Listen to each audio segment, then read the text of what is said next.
ሰበር ዜና የመካከለኛው ምስራቅ ውጥረትን በተመለከተ ሁለት ተቃራኒ ዜና እየተሰማ ነው። በአንድ በኩል አሜሪካ አዲስ ጥቃት ፈጽማለች። የኢራን ጦርነት ከተጀመረ ወዲህ ከባድ የተባለ ጥቃት ነው ዛሬ የተፈጸመው። በሌላ በኩል ደግሞ አሜሪካና ኢራን ተስማምተዋል እየተባለ ነው። ኢራን በበኩሏ እኔ ድርድር ውስጥ አይደለውም ብላለች። በሌላ ዜና ኢራን አስፈሪ መሳሪያ ይፋ አድርጋለች። የቀድሞ የሞሳድ አዛዥ ደግሞ በኢራን የኒውክሌር መሳሪያ ዙሪያ ያልተጠበቀ መረጃ ዛሬ አውጥተዋል። ሁሉንም ሰበር መረጃዎች በዝርዝር ወደ እናንተ አደርሳለሁ። ሰላም ጤና ይስጥልን ውድ ተመልካቾቻችን፣ የሰዓቱን የተመረጡ ሰበር ዜናዎችን ይዤ ቀርብ ያለው አብራችሁን ቆዩ። በቀጣይ ፈጣንና እውነተኛ ሰበር መረጃዎችን በፍጥነት ለመከታተል ቻናሉን ሰብስክራይብ ካላደረጉ አሁኑኑ ሰብስክራይብ በማድረግ የደወል ምልክቷን በመጫን ቤተሰብ ይሁኑ። ይህን ቪዲዮ ላይክ በማድረግ ደግሞ ቤተሰብነታችሁን አጠናክሩ። እስከ ቪዲዮ መጨረሻ አብራችሁን ዝርዝሩን ተከታተሉ።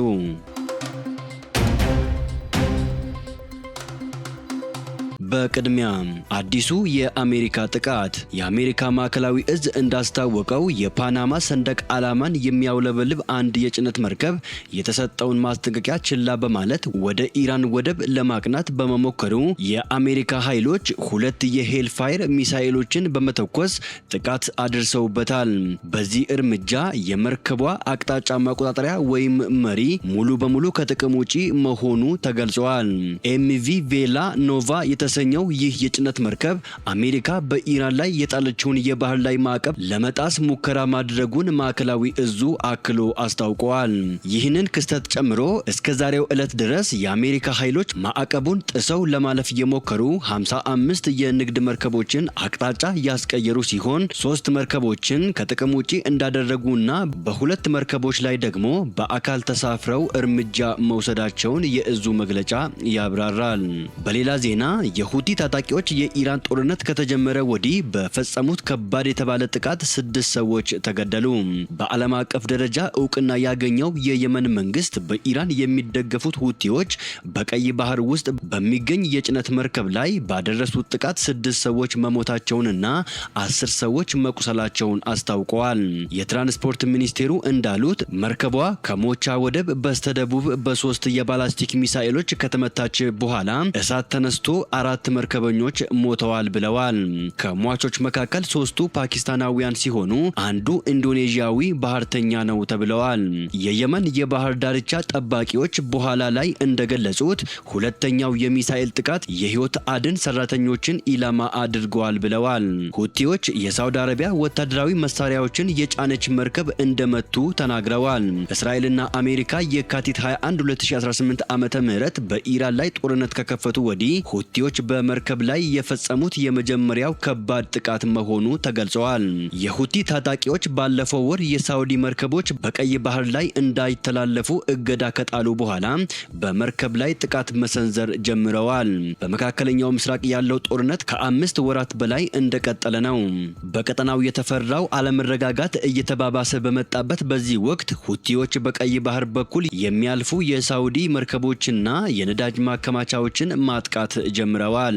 ቢቢሲ የተመለከተውና ትክክለኛነቱን ያጣራው ምስል በየመን ዳርቻ ወደ ቀይ ባህር መግቢያ ላይ በባብ አልመንደብ ወሽመጥ ጉዳት የደረሰበትን መርከብ ያሳያል።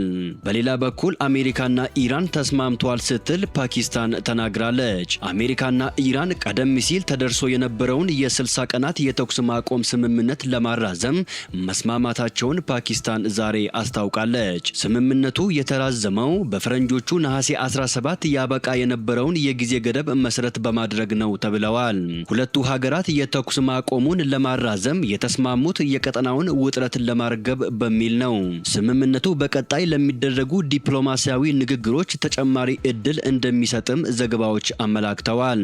የውይይቱን ዝርዝር ሁኔታና የስምምነቱን ቆይታ በተመለከተ ሁለቱም ወገኖች የተሟላ መግለጫ ይሰጣሉ ተብሎ እየተጠበቀ ነው። ዘገባው የአናዶሉ ነው። በሌላ በኩል ደግሞ ደግሞ የተኩስ አቁም ለማራዘም ከአሜሪካ ጋር ድርድር እየተካሄደ እንዳልሆነ የኢራን ባለስልጣናት ተናግረዋል። በቴህራንና ዋሽንግተን መካከል የተኩስ አቁም ለማራዘም ድርድር እየተካሄደ እንዳልሆነ የኢራን ከፍተኛ ባለስልጣን መናገራቸውን ሮይተርስ ዘግቧል። ስማቸው ያልተጠቀሰ ከፍተኛ ባለስልጣን የተኩስ አቁም ለማራዘም ንግግር እየተደረገ አይደለም፣ ምክንያቱም አሁንም የተጀመረ ነገር ስለሌለ የሚራዘምም ነገር የለም ብለዋል። ከዚህ ቀደም የተደረሰውን ስምምነት አሜሪካ በ48 ሰዓታት ውስጥ እንዳፈረሰችና ከቀናት በኋላ ደግሞ ከስምምነቱ እንደወጣች መግለጻቸውን ሮይተርስ የዜና ወኪል ዘግቧል። የፓኪስታን የሀገር ውስጥ ሚኒስቴር ሞሼን ናቅቪ ወደ ቴሄራን ተጉዘው ከውጭ ጉዳይ ሚኒስቴሩ ጋር ተገናኝተዋል። ጉብኝቱን ያካሄዱት ጦርነቱን ለመግታትና የሆርሙዝ ወሽመጥን ለመክፈት በሚደረግ የድርድር ማዕቀፍ አማካኝነት እንደሆነ ተገልጸዋል። ሰኔ ላይ አሜሪካና ኢራን 14 ነጥብ ያለው የመግባቢያ ስምምነት ቢፈራረሙም የተኩስ አቁሙ ተጥሰዋል። ስምምነቱን በመጣስም አንዳቸው ሌላኛቸውን ይከሳሉ። በሌላ ዜና ደግሞ ኢራን የኒውክሌር ቦምብ ለመስራት ረጅም ጊዜ ያስፈልጋታል ሲሉ የቀድሞ የሞሳድ አዛዥ ተናገሩ። የእስራኤል የስለላ ድርጅት ሞሳድ የቀድሞ አዛዥ ዮሲ ኮህን ኢራን በተፈጸመባት ተከታታይ ጥቃት ምክንያት የኒውክሌር ቦምብ ለመስራት አቅሟ መዳከሙን ተናግረዋል። ባለስልጣኑ የእስራኤል የስለላ ድርጅት ፎርዶ የተባለው የኢራን ከመሬት በታች የሚገኝ የኒውክሌር ተቋም ላይ በቅርበት ባደረገው ክትትል ከፍተኛ ጉዳት ስለደረሰበት መልሶ ለመገንባት ረጅም ጊዜ ያስፈልጋታል ብለዋል። አሜሪካ በተቋሙ ላይ ያደረሰችውን ጉዳት ሲያልሙት የነበረው ህልም ስኬት ነው ሲሉ የገለጹት ቢሆንም ይህንን ሲሉ ምን ማለታቸው እንደሆነ ግን ማብራሪያ አልሰጡም። የቀድሞ የሞሳድ አዛዥ ተቋማቸው ኢራን ለዓመታት ከመሬት በታች ስትገነባው የቆየችውን ፎርዶ የኒውክሌር ተቋምን በቅርበትና በዝርዝር ሲከታተለው እንደቆየ ማክሰኞ ዕለት በተደረገ ስብሰባ ላይ ተናግረዋል። ጨምረውም ኢራን 60 በመቶ የዳበረ ዩራኒየም አዘጋጅታለች በማለት ምንም እንኳን ንጥረ ነገሩ በከፍተኛ ደረጃ የዳበረ ቢሆንም የኒውክሌር ጦር መሳሪያ እንዲኖራት ያስችላል ማለት አይደለም ብለዋል። 60 በመቶ ዩራኒየም ማዳበር ማለት ቦምቡን ለመስራት ገና ብዙ ርቀት መጓዝ የሚያስፈልገው ነው ብለዋል። አሜሪካ ፎርዶ የተባለውን ከተራሮች በታች የሚገኝ የኒውክሌር ተቋምን በልዩና በከባድ ቦምብ የደበደበችው ባለፈው ዓመት ሰኔ ወር ላይ በፈጸመችው ጥቃት ነበር። በሌላ ዜና ኢራን ከፍተኛ የጥፋት ኃይል ያለው አዲስ የሚሳኤል ቴክኖሎጂ ይፋ አድርጋለች። ኢራን አዲስ ትውልድ የሚሳኤል ቴክኖሎጂዋን ማሻሻሏን ገልጻለች።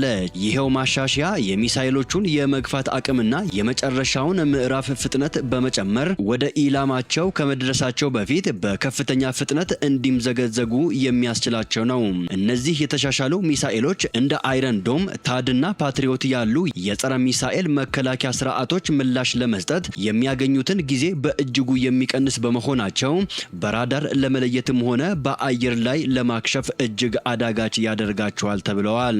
በተጨማሪም ሚሳኤሎቹ የኤሌክትሮኒክስ ሞገድ እክሎችን የመቋቋም አቅማቸው የጎለበተና በከፍተኛ ፍጥነት እየበረሩ አቅጣጫቸውን የመቀየር ተለዋዋጭነት ያላቸው በመሆናቸው ወደ ኢላማቸው በሚቃረቡበት ወቅት መንገዳቸውን ማስተካከል ይችላሉ። ኢራን የጦር መሳሪያ አቅሟን በስፋት ማሳደጓን በቀጠለችበት በዚህ ወቅት የተደረጉት ማሻሻያዎች የሚሳኤሎቹን ትክክለኝነት፣ የተከላካይ ድንበር ጥሶ የመግባት ብቃትና አጠቃላይ የጥፋት ኃይል ለማሳደግ ያለሙ ናቸው። ይህ የቴክኖሎጂ እድገት ይፋ የሆነው በኢራን በአሜሪካና በእስራኤል መካከል ያለው ውጥረት በተለይም በሆርሙዝ ወሽመጥና በመካከለኛው ምስራቅ ባሉ የአሜሪካ የጦር ሰፈሮች አካባቢ በከፍተኛ ደረጃ በናረበት ወቅት ነው። ውድ ተመልካዮቻችን የሰዓቱን የተመረጡ ሰበር ዜናዎችን ወደ እናንተ ያደረስኳቸው ናቸው። ከሰዓታት በኋላ በሌላ ሰበር ዜናዎች እስከምንገናኝ በያላችሁበት የዓለም ዳርቻ ቸር ቆዩልን። ሰላም ለዓለማችን ይሁን።